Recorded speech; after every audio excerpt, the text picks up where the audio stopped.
Hi there, welcome to Bible Slash Chat. Jason, how are you? I blame you. I blame you. It's your fault. It's not my fault. I know it is. I'm sorry. That's what I like to hear. That was a pretty short fight. It wasn't a fight. It kind of was. You You said pummeled I me." blame you. You're like, don't you think? Don't you think? Don't you know? Don't you You know? started it. You started it. I said, I blame you. So this is the segue. Okay. If certain false teacher guy or Yeah. apostate wrote a biblically sound song, that's the question, right? That's the Right. question that we actually got. You Right. actually got. Yeah, it's actually a real question. If a guy who turns out to be an apostate has authored this good song, Yeah. good hymn, Yep. Seems sound. his life turned really bad, theologically, morally, whatever. Yeah. Would you still use it? And what guards should you have? How should you think about using songs in a worship service by an apostate or somebody who's had a horrible life? Yeah. Morally. It's a good question. Yeah, it's a hard because one. it does carry certain names carry certain connotations for us, right? Yeah. I mean, you were mentioning like what if like Ravi Zacharias, for example, No, right. wrote a hymn. Yeah. And we were like, hey, the hymn's great, It's but solid, it's Ravi. theologically. And there's all this baggage that's now attached to him, Yeah. abusive culture and all that. Yeah. So would we use it or not? Yeah. Super tricky. Yeah. And actually, this happens to have come up even recently because there's a couple course. songs that we've sung by a group that were actually initially written by a group of guys that one of the guys is a since apostatized. So. What do you do in those situations? Like, can you use content that's produced by by people who maybe are not necessarily biblically sound? Yeah. And I think my answer would be, if the content is biblically sound, you can use it. Right. Because our job is not to know the hearts of men outside of us. Our job is to know the truth, and if it matches up with the truth, then I would say we're safe at that point. I think time heals all wounds in a sense, right? So like we were talking about the history of It Is Well With My Soul. Yeah. Beautiful song. Glorious. Horatio Spafford.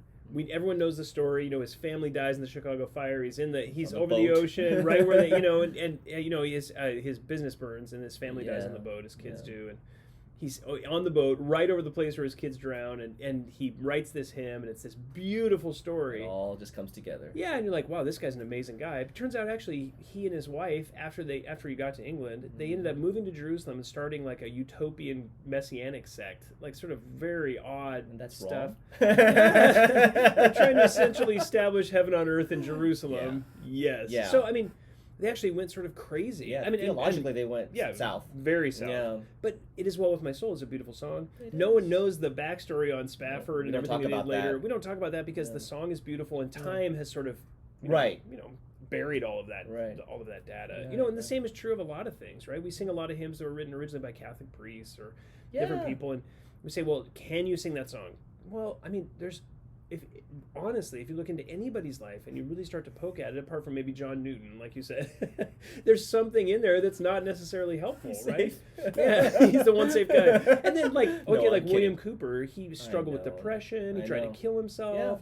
Yeah. But his songs are glorious. It's like beautiful. There Is a Fountain Filled with Blood. I mean, it's an amazing song. So can we use his? Because he was a huge sinner and had a very, very difficult life. He ended up dying essentially of depression. Yeah.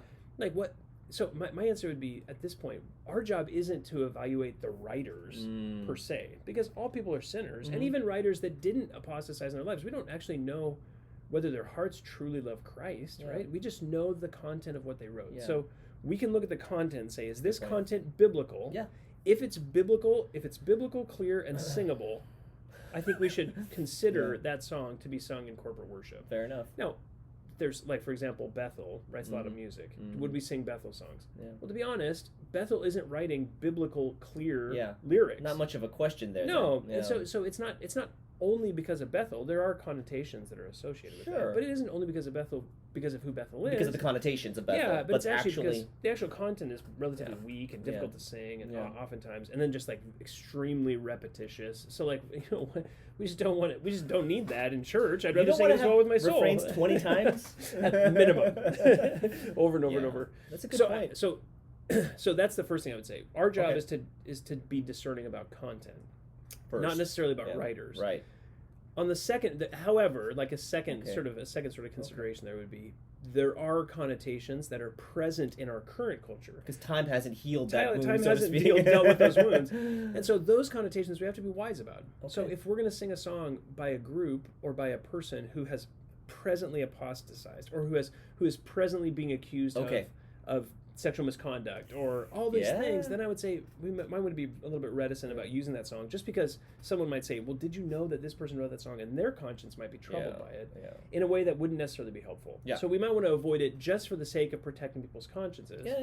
But not because that's our obligation to do that. Right. So like it would be a sin if you didn't. Yeah, it would be unrighteous to use content written by someone who wasn't a righteous person. And I think that's you bring up a good point in how you answered it. I think I think what we need to realize is, in making all of these decisions, especially as church leaders, like, we don't want to make something a sin that's not a sin. Totally. Right? We want to call out sin when it's a sin, but this issue, that's why there is so much debate. I think the fact of the debate tells you that it's not. Like good and godly men on all different pages who love the Lord, love the Bible, are saying, I have this opinion, I have this opinion. It's hard to say, thus says the Lord on this specific issue. Yeah, because the Bible just doesn't speak. And our job, like you're saying, our job is to be biblical. So we want to know the Bible. And we want to compare everything that we sing, that we read, that we say, that we suggest with the Bible. Right. So again, it isn't just with songs; it's with books too. We have guys who write amazing books, and then they end up apostatizing, right? I mean, there's a guy who put together a map of the Middle East, the geographical maps of the Middle East, and then he ended up literally apostatizing, turning from Christ. Do we use that map book? Yeah. Well, yes. It's no longer valid historically. It's super useful historical information, and so we just say, look, it's not about him; it's about the content. So if the content is clear, the content is helpful. We're not. And it's biblical, and we're discerning enough about the Bible to know that those things are true, then we're okay with it. Right? It kind of reminds me of like the old early church debate about, do I have to get rebaptized if the pastor who baptized me turned out to be not a Christian? Yeah, totally. Or lapsed. Yeah, exactly. Whatever. Okay. Yeah, exactly. Last thing then with this is, then why not just sing the Psalter? The Scottish Psalter. The Scottish Psalter. Only. Okay, so very interesting, right? So what is the Psalter? The Psalms. They are, but they're not exactly the Psalms, right? They're paraphrases, they're reworkings of the Psalms. They're old, John. They're old. They're traditional. And I mean, I love some of the Psalms. Some of the Psalms, and the Psalter is actually beautiful. But I think, again, we're in the same place there where we say, well, it's not actually just a psalm. Some poet took the psalm, restructured it, and then added melody to it in order to make it singable. Right. Some of which are very difficult to sing, but somebody did that. Yeah. Who was that guy? Like, I don't know. It's just some Scottish guy. Yeah. But what is that something that I should then say, like, that's actually the standard because it's the Psalms? Well, it's not God's word. It's not like we're just opening our Bibles and singing literally Psalm 32. Singing, yeah. So and so we're just still in that same position. We're still in the same position where we have to say, look, we can't say that this is who this guy was or who this guy wasn't. We don't know anybody's hearts. What we do know is the Bible, and we know the content of what we're reading, singing, teaching, explaining. Tradition is very powerful, though. It is very Scottish powerful. Covenanters. They're amazing guys. Saved? I'm half Scottish. Are you? A quarter. Quarter. The light quarter. Exactly. The one that hasn't seen the sun in a while. Exactly. No, I mean, obviously, right? It has a strong hold I love it. on It's got a people. strong hold on people. On me, my family comes from Scottish Covenanters. But that's not biblical necessarily. That's then you're just holding on a tradition more than what the Bible teaches. Exactly. So. Yeah, that's really helpful. Yeah. Very hard question that you have to very hard philosophically work through. Yeah, there's no text that specifically says it like you said. That's a really good answer. Thank you. Yeah. Hope that's helpful for you. If you have any questions, you can always email us at info@faithbibleoc.org. Thanks for listening and watching.